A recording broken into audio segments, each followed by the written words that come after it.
Hey, good morning to everybody. Happy Saturday. It's Daryl here. It is bright and freaking early, man. It's 3 a.m. here in Connecticut on the East Coast. Okay, this morning I'm going through all the news stories and I came across a story that I want to talk about this morning. And although me and this man that I'm going to talk about, this rapper, actor that I'm going to talk about, although we had a lot of differences, he was a famous actor, rapper, black guy. I'm a white guy from the suburbs. We had a lot of differences, but when I read his story, I saw a lot of parallels to the way I used to live. I've been clean and sober since October 23rd, 2006. Again, for those of you I know, those of you that watch my channel are probably getting tired of me saying that, but over 17 years clean and sober. And I read this story. Nashawn Breedlove, he passed away in late September from an overdose, and just recently the medical examiner's results came back, and as I was reading this, it's a kind of horrific situation, and without a doubt this is where I would have ended up. Like I said, when I read this article about everything about, which I'll tell you guys about how he was found and what was found along with him and what was found in the medical examiner's report, it's me. Again, I think there, but for the grace of God go I. And I found something else that's troubling. I had some research I did this morning. I'll get into that in a second. Let me talk about this now. Nashawn Breedlove. To be totally honest with you guys, I never even heard the name before this morning, before I read this article. To be honest, totally honest with you guys, I don't remember ever seeing the movie 8 Mile. I think I've seen parts of it. He's famous for being in this movie. Well, he was a famous rapper known as Ox, but he was also famous for being in the movie 8 Mile. Down below, I'll have a link of one of his famous raps where he was rapping against Eminem. Eminem played B Rabbit, and Nashawn Breedlove in 8 Mile played Lotto. And it's a really cool. I don't remember this rap, but I read all the lyrics. And like I said, the link to the lyrics will be down below. And there's a famous line in there that says, "I feel bad that I got to murder this guy from Leave It to Beaver." That's like one of his famous lines. Okay, so this is the situation here. This is what happened in late September. The downstairs neighbor where he lived noticed a bad smell and a brown liquid coming through the ceiling. And they broke down the door and they found Nashawn Breedlove, 46 years old, passed away on the floor, badly decomposing. And I'll get into that more in a second about how this was one of my greatest fears back when I was using. The medical examiner's reports just came back within this last couple days, and he passed away from a combination of fentanyl, cocaine, acetyl fentanyl, and I'm going to talk about that, and ethanol, which is grain alcohol. And as I read this article, I could picture this. This is exactly, without a doubt. I got clean and sober when I was 40 years old. Like I said, October 23rd, 2006, when I was 40 years old. If I had kept using for another 6 years, without a doubt, this is one of the greatest fears. Let me get into this a little more. Once your addiction goes into full high gear, it's no longer partying. I would get every single day. I'd wake up, I'd get my heroin, that would come first. That'd be the first thing that I'd have to get every single day. And then once I got that, I'd find a way to get cocaine, usually in the early afternoon. This is what I did every single day. And at this point in my life, I no longer used with other people. And this is common among most addicts. It's part of a selfishness thing. When you're with other addicts, you have to share, and it's just more of a hassle. And most addicts, like me, I used alone, completely alone, every single day. It's a miserable, hellish existence.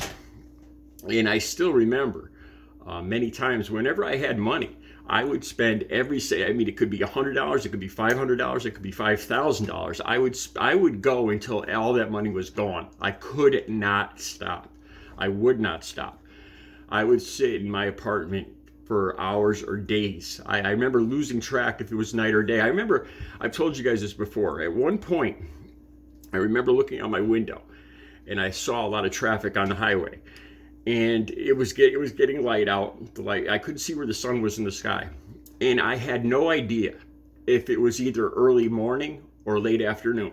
I had absolutely no idea if those cars I was watching, if they were going to work or they were coming home from work. And it was one of the most, it was one of the worst feelings I ever felt. I felt so disassociated from the rest of humanity, the rest of society. I had no idea if it was like gonna, if the people were, I can't explain how bad that felt. You know, I didn't know if it was like, say, 6 p.m. or 6 a.m. I had no idea.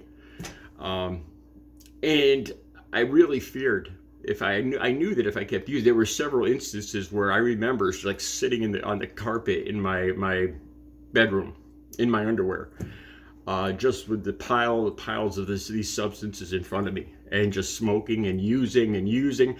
I remember pain in my chest and down my arms.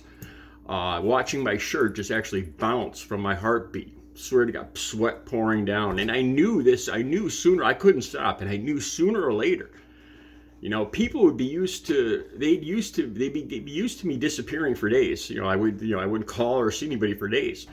And I knew in the back of my head that sooner or later that what happened to him was going to happen to me. And I knew that people I know who's going to find me. That would go through my head. You know, and by the time they found me, what was I going to look like? You know, that would go through my head. I thought about that.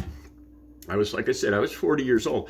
Back when I stopped using, when I was 40 years old, in 2006, fentanyl was around. It was in patches. And I remember hearing, I just went straight to heroin, from pills straight to heroin. It was what we would get what you call a half bundle or five bags for $30, and it was much cheaper than anything else. And people were just starting to mess around with fentanyl patches, finding ways to use them.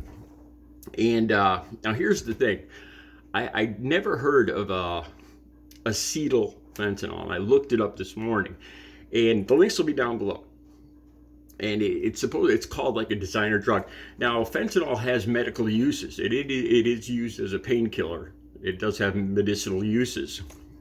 Acetyl fentanyl is a slightly weaker, but still several times stronger than heroin, and it has no medical uses. It's an illicit drug. It's made an illicit under illegal circumstances. It's a white powdery substance. The descriptions will be down below. Here's the really scary thing, and I'm not going to I really want to use this picture in my thumbnail, but I got to be very sure that I don't put out any information on this. It took me all of 5 minutes, not even, to find where to buy this on the so-called dark web. It took me about 3 minutes. 3 minutes to find a reliable. This site that I found is out of the country. It has lists of previous, has comments from previous buyers, like all the people that like their service and everything. It's scary. And then I see these politicians talking about how Mexico is poisoning the U.S. residents, and I always say that it's not. It gets me so angry because it's addiction that's causing the problem here. If it wasn't for the addiction in this country and the demand, there would be no supply. And it's not all, what I would find the easiest way to get this would just be through what I found this morning. Like I said, I got to make sure I don't put any extra information out there. So, that's all I'm going to say about that. Ethanol is grain alcohol. And I kind of, being an addict, I know exactly, I feel like I know exactly what he uses for. Because when you use cocaine to an extent, I also found in his apartment was a glass crack pipe. So he was smoking crack more than likely. And you get a very jittery, nervous, after you use it for a while, you get very tense and jittery. And I used to use grain alcohol just to take the edge off, just to mix it with juice, and it kind of stops the Jones, as they call it. This is my take on this. What they found here in this, what they said they found in his apartment, but recovery is possible. That's the point I want to make. If not for the grace of God, if not for medically assisted treatment, the methadone program is what finally worked for me. If it wasn't, honestly, the bottom line here is, if it wasn't for in my case, if it wasn't for medically assisted treatment, the methadone program, more than likely I would be exactly where Nashawn Breedlove is now. That's because nothing else worked. I was in and out of rehabs and detoxes 13, 14 times, and nothing was working. I was at the end of my rope, and I decided to the doctor, every time I got out of the detox, the doctor would write me a recommendation that I go to the clinic, the methadone clinic, and I would just crumple it up and throw it away. That's just another drug. Why do I want? I could do it by myself. I always told myself that, and I'd go right back to using. I couldn't do it by myself. And I finally just said, why not? Why not try it? Why not give it a try? Nothing else is working. I was at the end of my rope, and I tried it. I tried methadone. Going to the clinic, taking it like I was supposed to, following the regulations. And within 2 weeks, I had this epiphany, this moment of clarity, where it felt so good. It was like, oh my God, I could do this. I could get through the day without using, and it was the best feeling in the world. Recovery is possible. I'll be back later with another video. The links will be down below. You guys have a good Saturday.